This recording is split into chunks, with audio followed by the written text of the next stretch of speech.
part of the Press Play Podcast Network. This week on the Full 40 Podcast, we're going to dive into this week in college basketball, the games that have happened. We're going to recap those, and the games that will happen, we're going to look ahead to those. Next up, we're going to talk about some bracketology as well. Joey Brackets has updated his bracket yet again, and I have some issues with where some teams sit. We're also going to talk some risers and fallers as well, kind of keep track of that as the season finishes up here. And last but not least, we're going to go over some recruiting news, an interesting story out of Kentucky, as well as talking about the recruiting board. So without further ado, let's get into it. What's good, everyone, and welcome into another episode of the Full 40 College Basketball Podcast. I am your host, and I go by the name of Taylor Vanderbilt. First and foremost, I would love to thank the Press Play Podcast Network, where this podcast is hosted. They gave me an opportunity, so I always want to make sure I thank them. This week, man, we have a lot to dive into. A lot of great games happened. Like I said, we're deep into conference play, so it's going to be a really, really fast sprint and fun finish to the season. But yeah, so first up, man, I want to dive into this week in college basketball, as we do every week, talking about the games that have happened, the games that will happen. And first up, man, I want to start off with Illinois and Purdue. So Illinois and Purdue played this week. It was a very, very good game. It was a close game, but honestly, I felt as if Purdue would close it out in the second half. It was one of those where you feel like a team just kind of has control, even though it's a close game. But they slipped up and let the Illini back in it. Ultimately, they ended up pulling it out in double OT. But it was an interesting note about that is that Kofi Cockburn really didn't have the greatest game, and he ended up fouling out. So I always like to say, I wonder what would have happened if, he plays well or he doesn't foul out. I think they might have pulled it out. It might have went the other way, and Illinois might have gotten the W. But all in all, it was a really, really good game. I really enjoyed it. It was fun to watch. I think the Big Ten, like I said, the Big Ten and the Big 12 are my two favorite conferences this year, and I really think they're continuing to show how strong they are about having all these close games, including some we'll get into later. Next up is a game that I unfortunately don't want to talk about, but I have to, is Duke and Florida State. From a fan's perspective, watching the game, I kind of felt similar to how I felt about Purdue and the Illinois game. I felt like even though Florida State was withstanding runs and, Duke never had that spurt where they just kind of got out, I really do think I thought the whole game that, eventually they'd hit that one kind of, spurt where they go off and they win. And, Paolo Banchero kind of did it by himself at the end of the game or at the end of regulation, to kind of get them back into the game and then, tied up and then take the possession where they took the lead. Ultimately, they gave up a layup. A lot of people were talking about switching defenses there, and Coach K, his lack of getting Paolo the ball. But there's a lot of takeaways from this game, so let me break them down. So first and foremost, Wendell Moore Jr., I feel like still isn't 100% right. What I mean by that is, COVID, a pause like that really takes away your rhythm. And for a player who, for all intents and purposes, was probably going to be ACC Player of the Year if he continued doing what he was doing, he's really, really found himself in a slump. I thought he broke out of it, with the 3 games beforehand, but I guess not. So that really, as a fan, it worries me. But as just a fan of college basketball, I'd really like to see him get back on track, because when he's on track, this Duke team is on track. Second takeaway from this game is Trevor Keels. How bad is his ankle injury?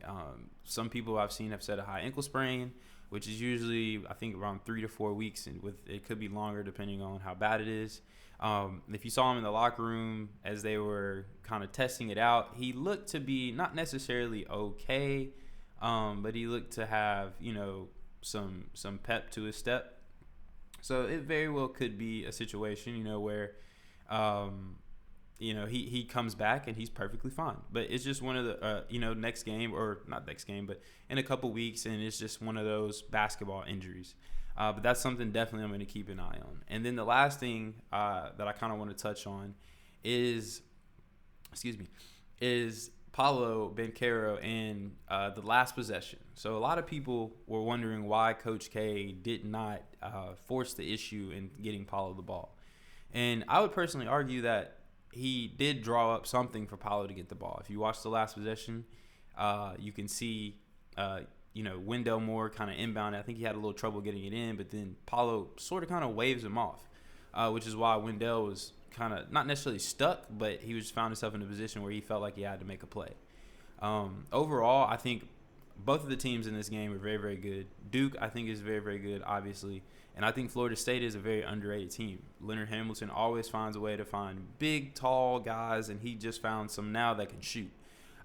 So I truly think Florida State is a but I think they're an underrated team in terms of on the national level. I think they'll continue to get better. Their size, the way they can play defense, and if they get hot, the way they can shoot it is going to be tough for a lot of teams to kind of deal with, as we saw.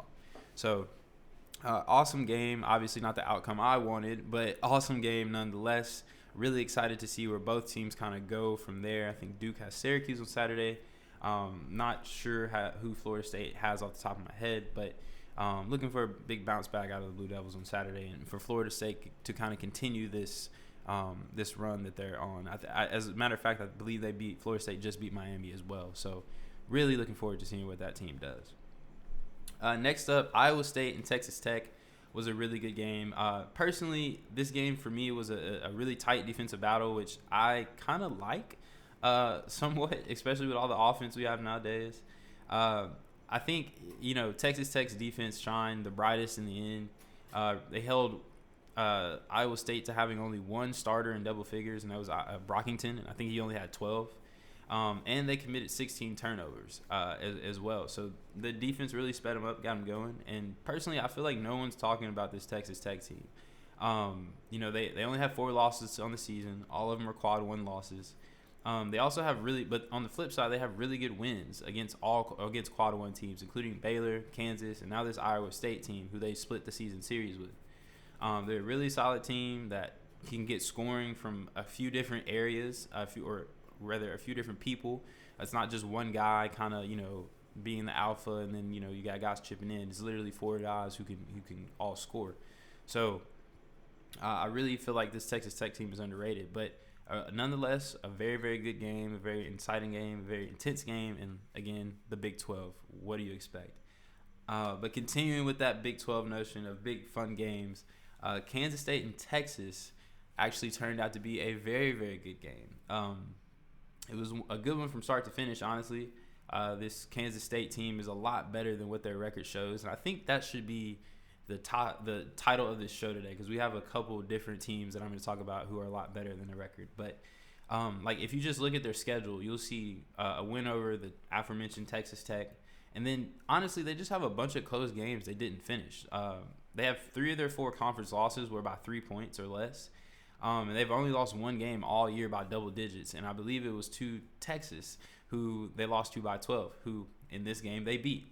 Mark Smith looked really solid out there leading Kansas State. But I felt like, again, just like with Duke and Purdue, I felt like Texas was somewhat in control in the first half. And even though the score was close, I just felt like at some point they would just kind of spread it out. Ultimately, though, I believe that them keeping the game close was a confidence booster for Kansas State, and they just made plays. And that's what it came down to, is just Kansas State made plays and Texas didn't, and that's why they came out on top. The next game here that I want to dive into is going back to the ACC, one that even Duke loses, but this one brought me joy.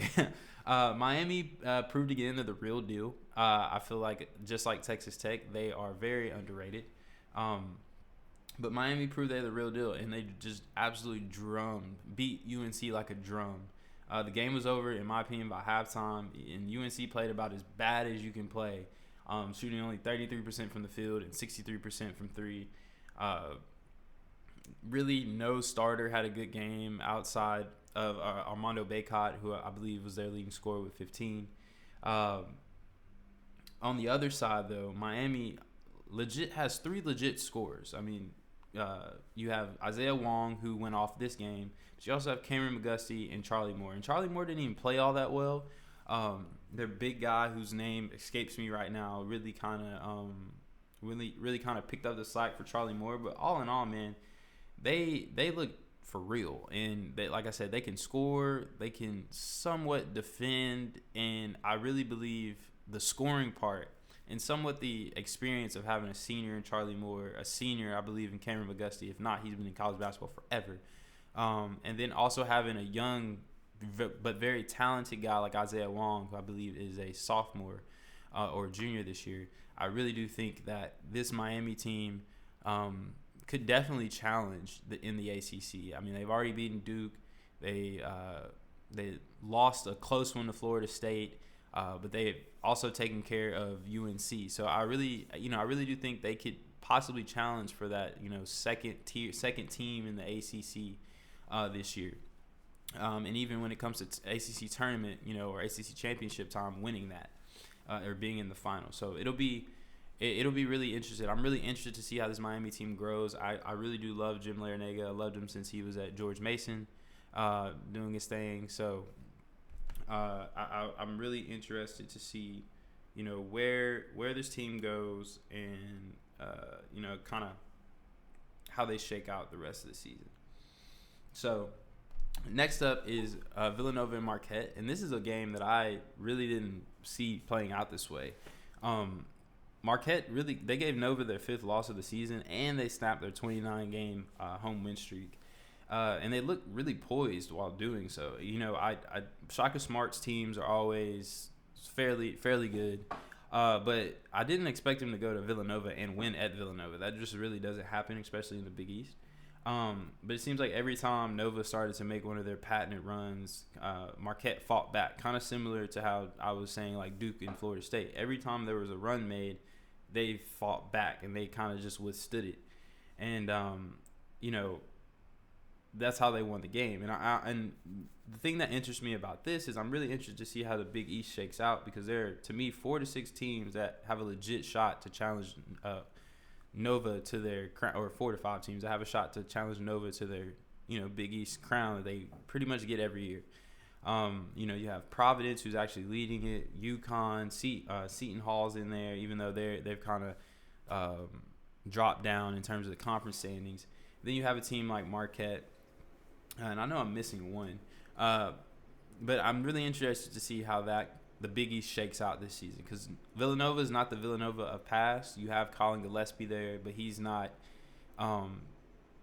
He can't do everything, And normally you have 2 or 3 guys that really can help you out, but it's going to be very interesting to see how it shakes out, especially with Providence and UConn both being as good as they are. And like I said, I know I'm missing another team, but it's all good.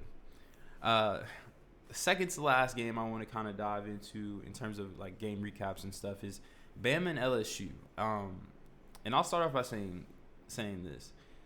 I think this game kind of has a caveat to it. But injuries play a part in basketball. That's part of the game. But I do think that if Xavier Pinson plays, I think he makes a small difference, but small enough to where I think LSU wins this game. LSU does turn the ball over even when he plays quite a bit, but I don't think they have 20 turnovers if he plays. And I know Alabama, plays fast. They speed you up. That's what they're kind of built to do. But if you just look at kind of the box score and then kind of how the game, if you watch the game, you would kind of see why what I'm saying makes a little sense. But to me, though, at the end of the day, this game really came down to 2 people, Jaden Shackelford and Darius Days. 2 of the best players in the conference. Shackelford had 26. Darius Days had 5. To me, that was the game. And sure, you had Easton come off the bench and pick up the slack for him, and he had 26, which is, I'm pretty sure it's their averages basically combined. But when you have a guy like Days who doesn't get his 13 points a game and, plays the way he plays, it takes away from it. And for, LSU really came back. They were down 68-60 with about a minute and some change left, and they lost 67-70. So they still had a chance to come back there and win it at the end. But I do think if Darius Days has a normal game, and or they have Pinson, I think LSU comes out with the win. I have a lot of faith in LSU. I think LSU is a really, really good team. I think they have some deficiencies. Like I said, they turn the ball over a lot. They don't take necessarily the best shots. They can almost shoot themselves out of a lead. But, every team has some deficiencies. But I really like LSU, and I think they're a good squad.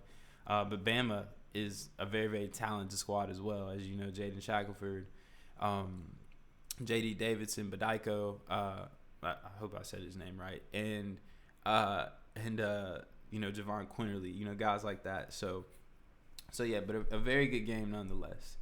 And then last but not least, I want to talk about IU and Purdue that happened last night. Yes, Purdue has on here twice. This one was, again, a surprise to me because Purdue was, again, controlling the game until around the 5-minute mark in the first half. At that point, it's just like IU flipped a switch. And the crazy part to me about this game is that Trace Jackson Davis really wasn't a part of this, as he got injured in Nebraska and he tried to play. I think he had like 11 minutes. He scored a bucket, but that was it. He really didn't give you much. So it was like the bench really stepped up. I think they had a guy on the bench score 20. So again, the Big Ten and the Big 12 are my two favorite conferences this year. I think they are the two strongest. And again, we see it right here with a team like Indiana, who, without their best player, who is one of the better players in the country, found a way to come out on top. And I love that. That's what college basketball is all about. But, it was really awesome to see that. So now, looking ahead to not only this weekend, but also tonight, because this pod is going to drop on Friday evening. So as we look ahead, tonight we have a good one because it's huge for the Big Ten standings, and it's Michigan State and Wisconsin. To me, the game comes down, Michigan State will try to, stop Johnny Davis and his squad. And honestly, I think the key is not stopping Johnny Davis. It's really his supporting cast. The way I see it is Johnny's going to get his. He's a great player. Make it tough, but he's going to get his. But you got to stop Davison. You got to stop the other guys on the team from getting theirs. They're not the best players in the country. I mean, they play for Wisconsin. They're great players, but they're not Johnny. So if you can slow Johnny down, but also really kind of choke and, stop the squad, the rest of the squad, then I really think that Michigan State has an opportunity to win this game. I mean, they're long, they have great defenders, and they don't really have that go-to guy. So it's a real team effort. So I feel like if they give a really good team effort tonight, they have a shot to beat Wisconsin and, get a tie atop the standings of the Big Ten. Next up is a Saturday slate. It's UK and Auburn, which is honestly probably my favorite game of the weekend. These are the two best teams in the SEC, hands down, in my opinion, and I can't wait to watch it. Think about it. You have Jabari Smith and Wendell Green and crew going up against Oscar Tshiebwe and Ty and Severe Wheeler, Grady, and all those guys. And there's just so many good matchups throughout the game. But honestly, the two that I'm most interested in and the two that I think will really matter this game is Walker Kessler against Oscar Tshiebwe. First off, I don't think no one in the country has been able to stop Tshiebwe on the boards. I don't think Walker Kessler will be able to stop him either. But I do think that he could possibly give him some challenges around the boards if he comes out aggressive and looks to rebound. And then the other matchup that I'm really interested in is UK's guards and Severe Wheeler and Ty Washington versus Auburn's guards and KD Johnson and Wendell Green. I think you have two really good matchups right there, as among others. I'm sure Jabari Smith, I don't know if he'll be guarding like Kellen Grady or someone like that, but I think it just will be a really, really good game, a really interesting game. I see Auburn pulling it out at the end. I just think they're the better team, but really excited to see where this game goes and what the outcome is. Next up on my list is a very, very sneaky game that I love, and I think between Oklahoma State, who has 2 quad one wins, including over Texas. Similar to Kansas State, I think they are better than their record shows. But I do think Texas is going to have to be and will be ready this time They're about to enter a brutal stretch where they play 5 ranked teams, including Tennessee, Kansas, and I believe Baylor, in a row, as well as a tough TCU team. So I feel like they're gonna be focused. I feel like they're gonna come out and try to handle business and understand that the stretch that they're going through is basically their season. If they can find a way to win, 4 out of the 6 games or 5 out of the 6 games or even all 6, they will be in a totally different place than if they weren't focused and come out and lose, lose 4 or 6. So I look for Texas to beat Oklahoma State this weekend, but don't be surprised if the game is, similar to the one earlier this year and Oklahoma State takes it.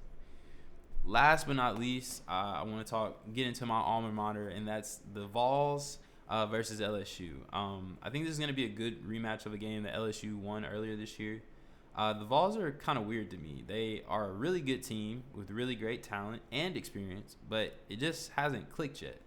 But the wild part to me is that it's not that it hasn't clicked because they have newcomers or anything like that, because the lineup really hasn't changed. I mean, you have Kennedy Chandler, but everyone else from Vescovi to Josiah Jordan-James to Fulkerson, in the center, even Euros off the bench, like all these guys that they have on this team, for the most part, outside of Kennedy Chandler and Huntley Hatfield and Ziegler, have been here. And so, yeah, you insert 3 new guys into your rotation, but like teams do that everywhere. So what is, with all this talent and experience, especially with a guy like Fulkerson on your team, like what is the hang up? Why haven't they clicked? And I don't know. But I will say I think the Vandy game possibly gave them a bit of confidence in that realm. And I think that could bleed over to this one. If they actually play defense, LSU's without Pinson, so if they actually play defense and can turn LSU over, I really think they have an opportunity to win this game. And I think they very well could. I mean, the Kentucky, they got blown out by Kentucky last weekend.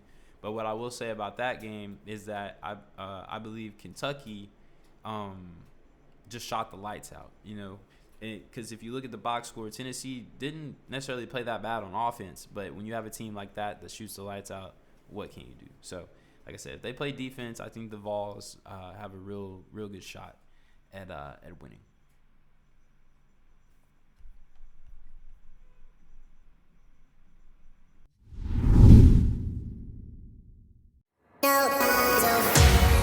Hey everyone, it's JD from the Hyman Podcast. Back by popular demand, I'm excited to let you know that new episodes of the Hyman Podcast will drop every other Monday on Apple Podcasts, Spotify, or wherever you listen to your podcasts. We're going to continue the conversations we started last season and keep having those hard conversations. There is so much in store for you this season, and I'm excited to share it with you. Subscribe today so you don't miss a single moment. The Hyman Podcast, part of the Press Play Podcast Network.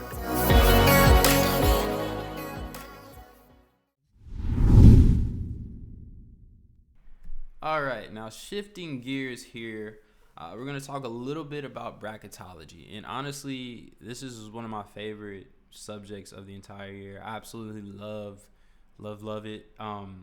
Joey Brackets, I believe, does, or Joe Lunardi, let me say his real name. I believe he does a fantastic job at doing these brackets every year. I really enjoy just kind of seeing teams rise and fall and things of that nature.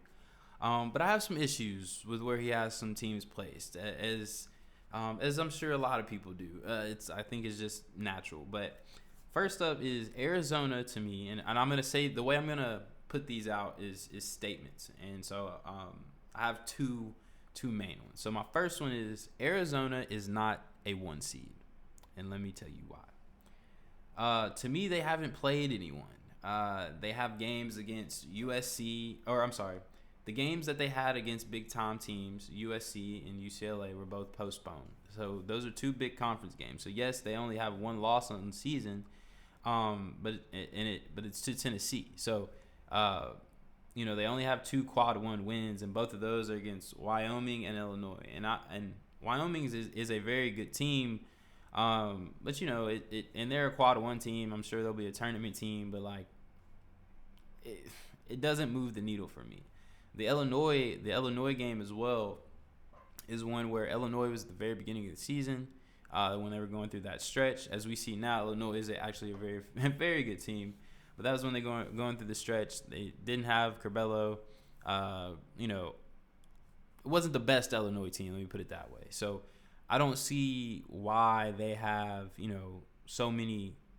Why are they number one? I don't expect in the net rankings. It doesn't make sense to me, other than that they have one loss, and that one loss is to Tennessee, which I guess is a quad one loss. But I want to see them play somebody. I don't get the hype. When I watched them play Tennessee, they didn't look that good to me.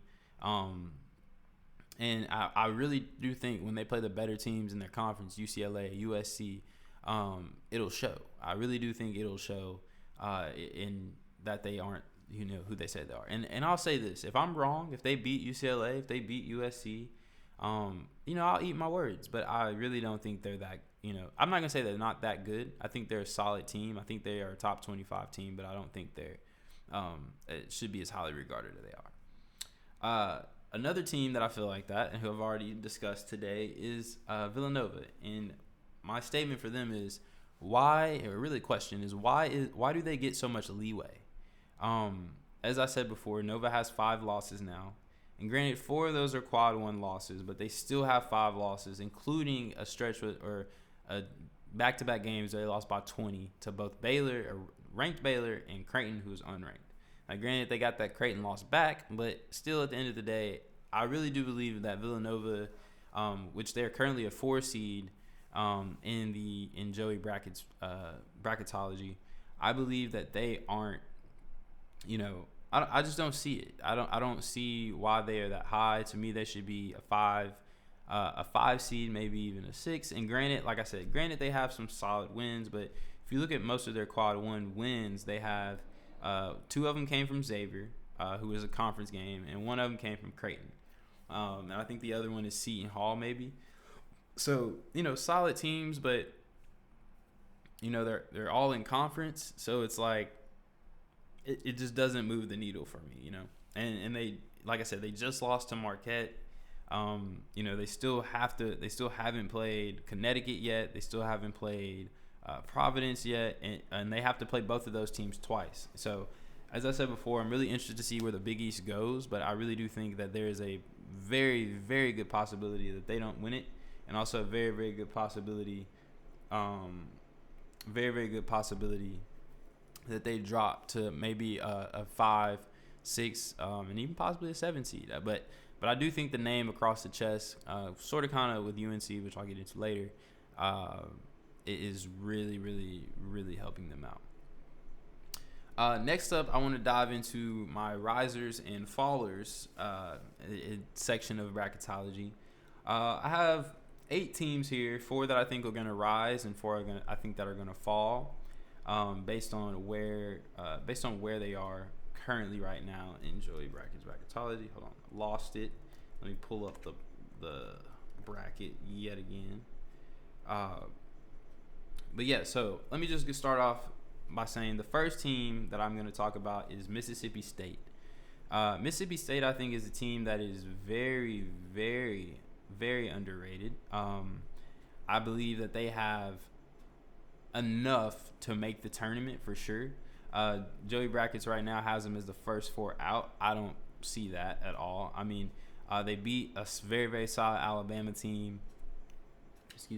They beat a very solid Alabama team. And granted, they don't have like any real just standout wins other than that. But I do think that they have a stretch where they play. Still have UK to play, Texas Tech to play, Tennessee, LSU, Alabama again, as well as Auburn. So if they can get three of those games, down the stretch, and also they play in the SEC. So when you just kind of add on to that, it's a very, very good conference. So their strength of that conference is going to help them. And if they can grab some games down this, in this last few months, I really do think that they have a shot.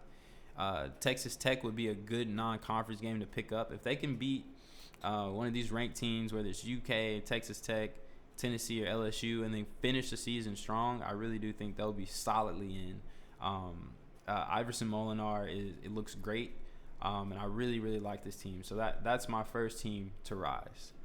My first team to fall will be the North Carolina Tar Heels. And for me, North Carolina, as I said earlier, they just don't have it to me this year. I just don't see a way they make they right now that they're in the tournament.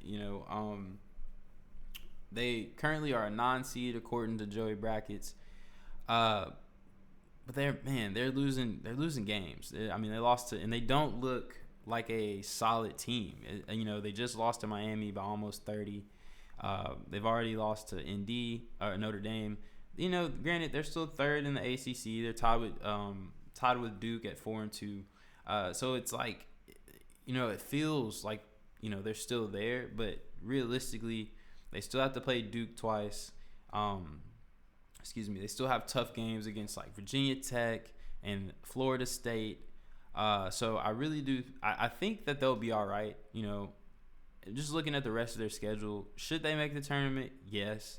But the way they're playing right now, I could definitely see a situation where they just falter down the stretch. They say, for example, if they lose to those 4 teams I just named, Duke twice, Virginia Tech, they split with Virginia Tech, and then they lose to Florida State.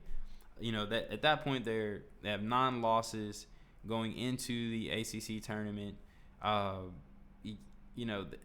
They should get in just based on name recognition, but they'll be like a 12 seed. So it's interesting to see how they play out. But I like I said, I think they will make the tournament.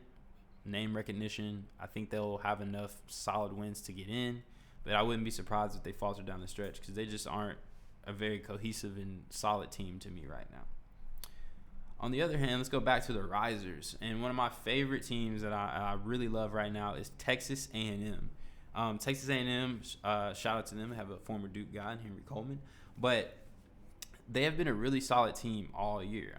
They have 3 losses, to me, 3 solid teams, and 2 in Wisconsin and Kentucky, obviously really great teams, and then also to TCU, who is who's a sneaky solid team in the Big 12.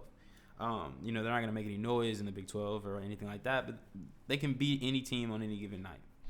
But outside of that, man, Texas A&M has looked solid. Before losing to Kentucky, they were on a 9-game win streak, including going 4-0 to start their conference play. They play Arkansas this weekend, which is a very winnable game for them. But I really do think if they just finish strong, like they still have LSU to play, Tennessee to play, LSU to play again, Auburn to play, as well as Alabama. So I really do think if they just finish strong, maybe pull a couple of those games in before heading to the SEC tournament. I really do think they could be top. I think it's 4 seeds over there, so top 4 seed in the SEC tournament and really make some noise, and find their way in the NCAA tournament. So this is a really solid team. I feel like they're well rounded, and they make games ugly, and that's what they did against Kentucky. They made it ugly. So yeah, I'm really interested to see how they keep going. Buzz Williams has a really solid squad over there. Next up on the fall list, I'm going to talk about the Oklahoma Sooners.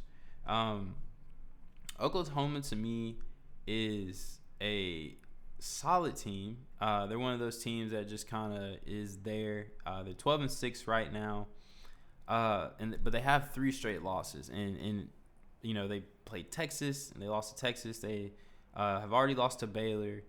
They've lost to TCU and they lost to Kansas. So their big opportunities.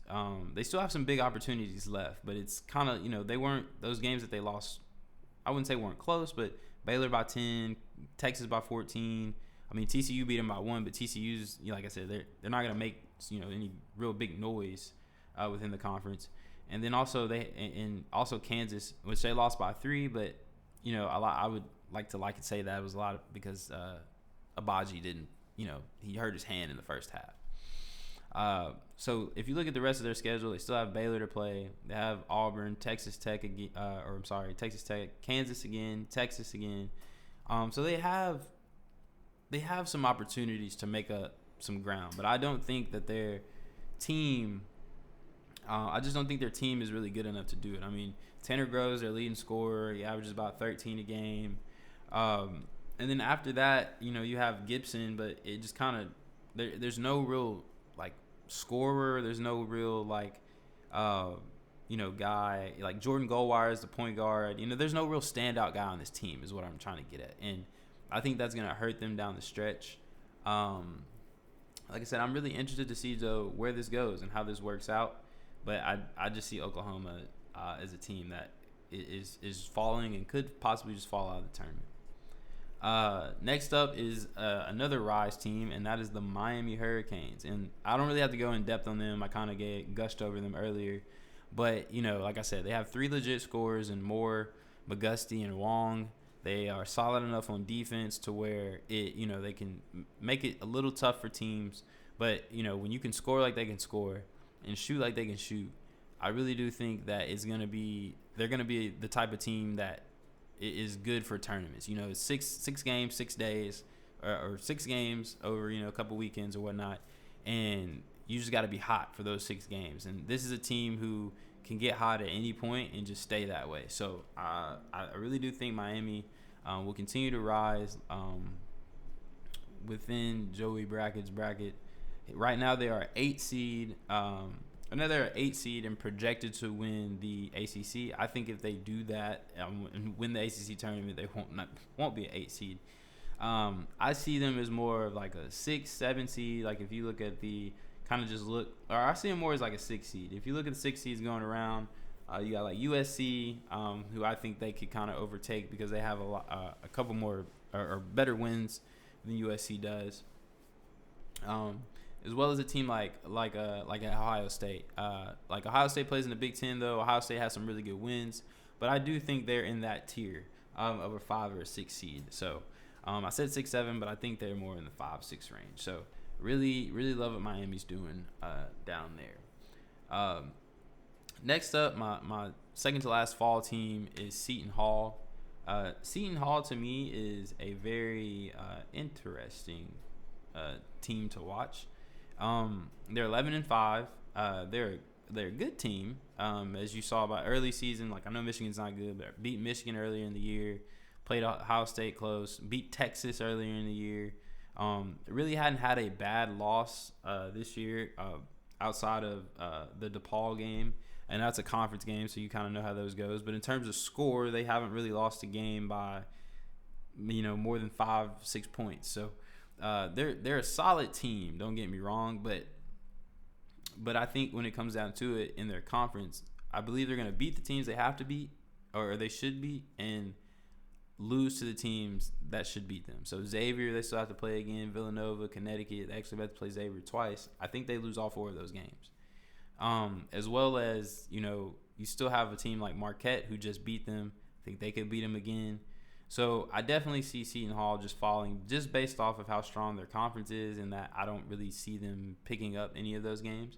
Like I said, if I'm wrong, I'm wrong. I'll eat my words, but I don't believe that I will be. But no, it's definitely going to be fun to watch and see kind of where they go from there. Next up is my last Rise team, and that is the Florida State Seminoles. And I know, again, just kind of ran through them and talked about them, but they have a very, very solid team. Caleb Mills, who I got a chance to really just watch for the first time in the Duke game, looked really good. And again, when you have Cameron Fletcher, someone who's a 5-star from Kentucky, come over, like they just have a solid team. Not to mention, on top of all that, they have a 7-footer. They start 2 7-footers, including one that can shoot a 3. So, when you have that type of length and you play the style that Leonard Hamilton likes to play, I really think they're always in for an opportunity to make some noise in the tournament. So I'll be interested to see how they look, but I think they're going to be a team on the rise for sure. I don't see them, faltering. I see them having a strong finish to the season. So I'm really excited to see that and to kind of see that team come together. Obviously as a Duke fan, I want to beat them, but I really I'm going to enjoy watching them because I love Leonard Hamilton. I love the way he coaches, and I love the style they play. So yeah. And last but not least, my last Rise team, my last fall team, sticking in the state of Florida, and we're talking about the University of Florida Gators. I personally don't see it. They're 9th in the SEC currently, 2-3 in conference. They lost to all the good teams, including Alabama, Auburn, and LSU. Their biggest win so far this season is over Ohio State. A 3-point win over Ohio State early in the season when I believe that everyone was hurt. So to me, they don't really have any good, real solid wins other than the 2 early in the season. And they have not necessarily a tough stretch going down, but they still have to play Tennessee again, Kentucky, Auburn, and UK. And I don't think they beat any of those teams. As well as tough games against like Vanderbilt. Against Vanderbilt. Ole Miss is not an easy win. Conzo down there in Missouri, not an easy win. Really, any game in the SEC is not easy outside of this year, maybe Georgia. They have Texas A&M, who I will think will be ranked, and they play Oklahoma State, who I've talked about. So, really don't see Florida finishing the season strong. I really do think they're going to just kind of lose out, or not lose out. I really think they're going to lose their way out of the tournament is what I was getting at.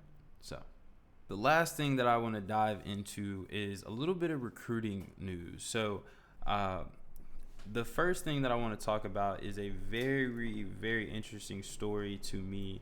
It's about a Kentucky commit, Shaden Sharp. Essentially, he joined Kentucky this month to be on their roster this year, which is a very, very good add.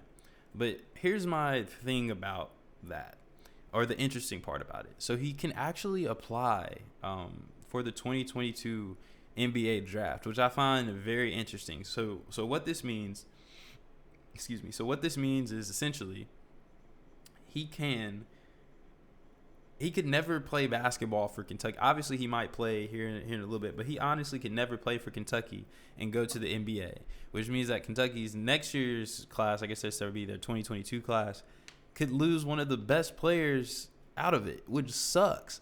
So it's really, really interesting. His mentor said that he's not really in a rush. Calipari has come out and said that he plans on being there next year, but it's very interesting to see. And so I don't necessarily I guess he had enough credits to graduate high school before the start of the NBA season. So technically he was already in college or had the opportunity to be in college. So he just got there. So he is eligible to play, but he hadn't played yet, like I said. I think he will. So he'll turn 19 and before the draft, so he'll, he falls in line with everything that it needs to go. So I think this will be really, really interesting to see, especially if he plays and gets in and plays and starts playing well. Then Kyle's got a not a problem on his hands, but yeah, he's got a problem on his hands if that happens. But a very interesting story that I wanted to talk about. That I think is going to be fun to watch play out. Next, or the last thing that I want to kind of get into today is sticking on recruiting. But I want to talk about the recruiting rankings. So a lot of people gave their thoughts on ESPN, who reshuffles their recruiting rankings every so often for the current class and the classes that come after it. So things that I found interesting were and I like to compare them to 24/7 Sports. That's because to me 24/7 Sports is the go-to for all things recruiting. ESPN is good for basketball with being Cardi, and they're solid in football, but I just think 24/7 Sports does it an amazing job, and they're way more plugged in my opinion. So if you look at it, they kind of the same at the top. You got Lively as number 1 in both. You have Amari Bailey at number 2 in both. Keontae George is in 3 in ESPN's. He's 4 in 24/7. You got Flipowski and Derek Whitehead. That's the top 5. That top 5 has pretty much been the same for for this whole time, so it's really not going to change. Nick Smith is still up there on both. But then this is where we start getting some discrepancies. So like I said, I really like what 24/7 has. For example, they have a guy like Chris Livingstone in their top 10, which I think he should be. Brandon Miller, who I think should be higher in ESPN's, which is ridiculous. He's not. He's number 11 over there for 24/7. A guy like Dylan Mitchell, who's making his rise now on 24/7 boards, I think I'm not gonna say he's too high. I don't ever want to say a younger kid is too high or too low on this recruiting scale, because it's all about who sees what in you and that type of deal. But I guess let me just say the main problem I have with these, and it kind of stems from a Duke guy, but I feel like it's a lot of guys who are following this, is Mark Mitchell somehow is ranked 31st in the class. He's ranked 13th on 24/7. To me, he is a top 5, or he's a top 10 player for sure, but a top 5 player in this class. He plays for the best high school team. He's the best player on the best high school team, and he shows out every time he plays. It doesn't really make sense to me why he's so low. I don't know what ESPN has, if they have anything against him or anything like that. It just doesn't really make sense to me why why Mark Mitchell is as low as he is. He should be a 5-star. Just looking at 5 stars above him. Excuse me. Just looking at some guys above him, it doesn't really make sense to me why he's not great. His own teammate Grady Dick, who's a great player. I don't want to take anything away from Grady. He's a great player.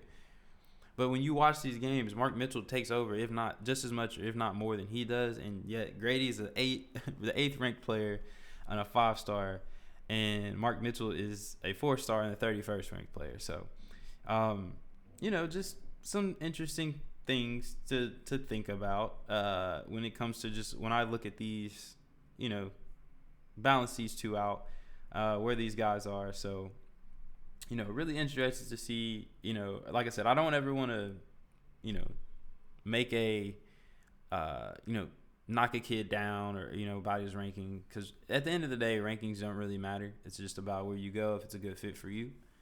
But I still think that there's some guys that are, looked at as underrated, and I think Mark Mitchell to ESPN still is somehow, even though to me he's one of the best players in the country. So that'll wrap it up today for the Full 40 College Basketball Podcast. I want to thank all of you for joining me to hear me rant and ramble about my favorite sport.